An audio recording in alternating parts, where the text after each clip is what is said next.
Hello, welcome. Today I am taking one question of midpoint.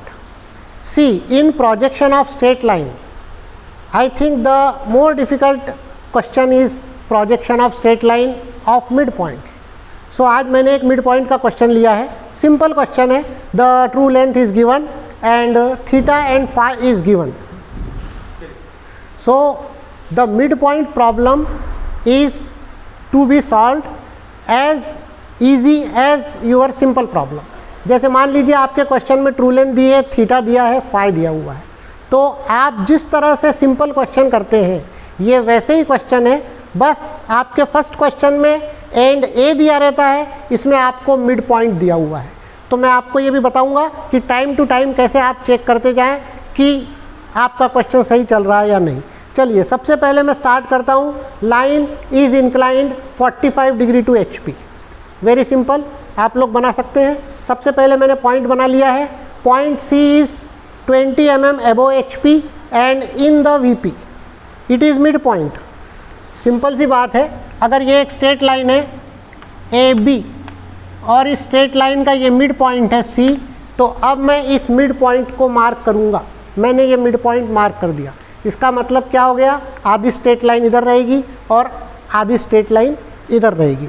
Okay, तो मैं यहाँ से स्टार्ट करता हूँ जिस तरह से आप जनरली स्टार्ट करते हैं. Start to draw theta is equal to 45 degree. कैसे ड्रॉ करेंगे theta is equal to 45 degree? See, this is your 45 degree. Theta is equal to 45 degree. ऐसे ही करते हैं आप जनरली.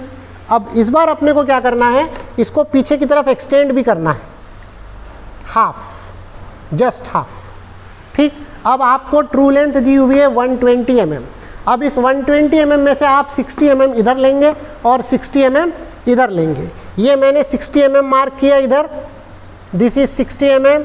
ये पॉइंट आ गया मेरा B डैश, और यहाँ से सेम 60 mm आप इस तरफ मार्क करेंगे, दिस इज योर 60 mm. ये पॉइंट आ गया आपका A डैश. ठीक है, अब ये अलग बात है, ये A पॉइंट क्वाड्रेंट क्रॉस कर गया, कोई बात नहीं. आपका यहाँ लिखा हुआ है इसका एक क्वाड्रेंट, इसका एक एंड एक क्वाड्रेंट में है और अनदर एंड अनदर क्वाड्रेंट में है, नो प्रॉब्लम. ठीक है, नेक्स्ट. अब अगर आपको कोई प्रॉब्लम आती है तो आप इस तरह से इसको हाइड कर सकते हैं. हमेशा इस तरह से इसको बंद कर लीजिए. अब देखिए ये प्रॉब्लम आपके लिए इजी है. अब बताइए इसके बाद आप क्या करते हैं, आप इसको यहाँ से प्रोजेक्ट करेंगे और यहाँ पर पैरेलल लाइन बनाएंगे. This is your top view. तो अब हम इसी तरीके से करेंगे. ये मैंने इसको नीचे प्रोजेक्ट किया, तो ये हो गया पॉइंट आपका B, CB. अब जिस तरह से ये हाफ इधर है, ये हाफ इधर जाएगा. या फिर आप यूँ समझिए आपने इसको नीचे प्रोजेक्ट किया है, अब आप इसको ऊपर प्रोजेक्ट करिए. आपको जस्ट रिवर्स वर्क करना है. तो ये आपने इसको प्रोजेक्ट किया, तो ये पॉइंट आ गया आपका A. तो what is your AB? This is your AB.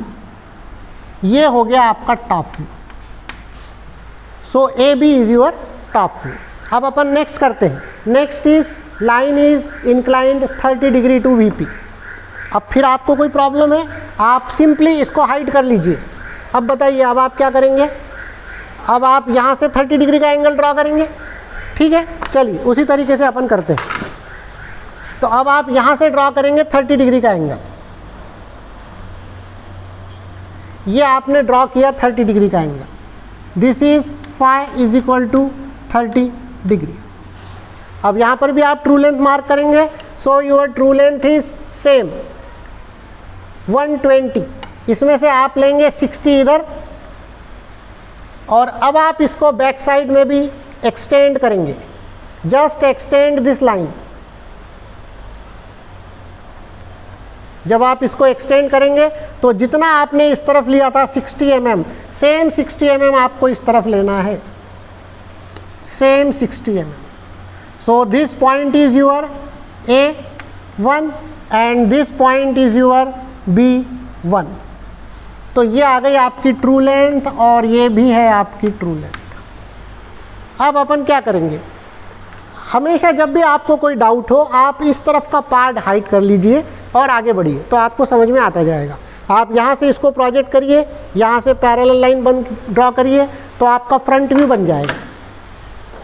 तो यहाँ से मैं इसको प्रोजेक्ट करता हूँ,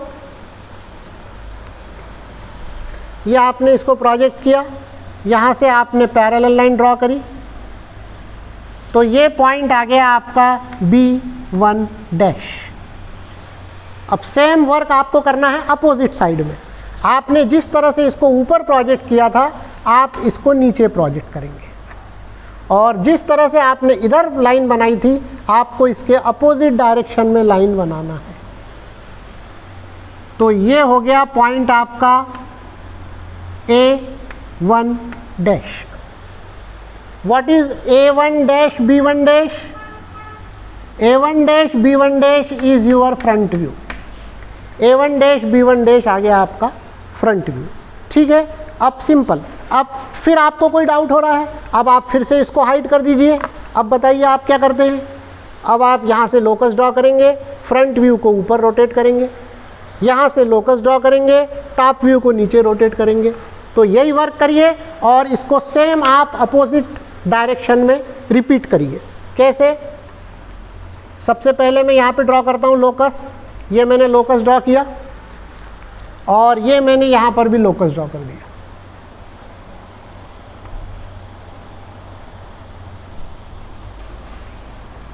ये आपने दोनों लोकस ड्रॉ कर दिए। ठीक है, अब अपन रोटेट करते हैं।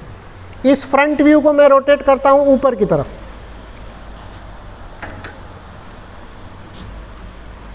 फ्रंट व्यू को मैंने रोटेट किया ऊपर की तरफ, राइट। ये पॉइंट आ गया आपका B2 डैश। ये वर्क सिंपल है, आप लोग सिंपल यही करते हैं। देन आपने टॉप व्यू को नीचे रोटेट किया, तो ये पॉइंट आ गया आपका B2। आप B2 को C से ज्वाइन कर देंगे, आप B2 डैश को यहाँ ज्वाइन कर देंगे, ये आपका फाइनल व्यू बन जाएगा। अब यही सेम प्रोसेस, या तो हम इसको एक्सटेंड कर लें, या हम इस सेम प्रोसेस को फिर से रिपीट करें अदर साइड में। कैसे? देखिए इधर आपने लोकस ड्रॉ किया था B डैश से, अब मैं लोकस ड्रॉ करूंगा इसके अपोजिट एंड यानी A डैश से, राइट। ये मैंने लोकस ड्रॉ किया A डैश से, हो गया। अपोजिट वर्क करना है आपको। आपने ये सेंटर लेके इस फ्रंट व्यू को रोटेट किया था ऊपर, अब आप सेम सेंटर लेके इस फ्रंट व्यू को रोटेट करेंगे नीचे, जस्ट अपोजिट करेंगे।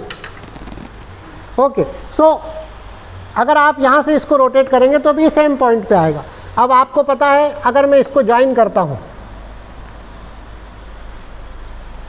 So this is your final front view, और इसका जस्ट अपोजिट डायरेक्शन में होगा हाफ, और मैं लोकस बना चुका हूँ। तो अगर मैं इसको आगे एक्सटेंड करूँगा तो ये यहीं पर आकर मिलेगा। This point is your A2 dash, और ये हो गया आपका फाइनल फ्रंट व्यू।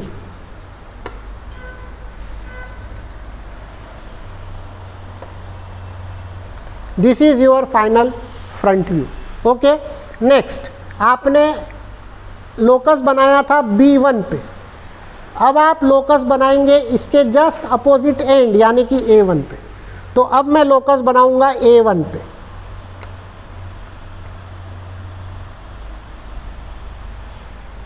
अब आप लोकस बनाएंगे A1 पे, और अब मैंने C सेंटर लेके इस टॉप व्यू को रोटेट किया था नीचे, तो मैं सेम सेंटर लेके इस टॉप व्यू को रोटेट करूंगा ऊपर। लेकिन आपको मालूम है ये पॉइंट आ चुका है, तो अगर मैं इस पॉइंट को जोड़ दूं और इसको एक्सटेंड करूं थ्रू C, आप इसको C से जोड़ दीजिए, ये हो गया आपका फाइनल फ्रंट व्यू। और इसको अगर मैं एक्सटेंड कर दूंगा तो ये इस लोकस पे जहां कटेगा, दिस इज योर फाइनल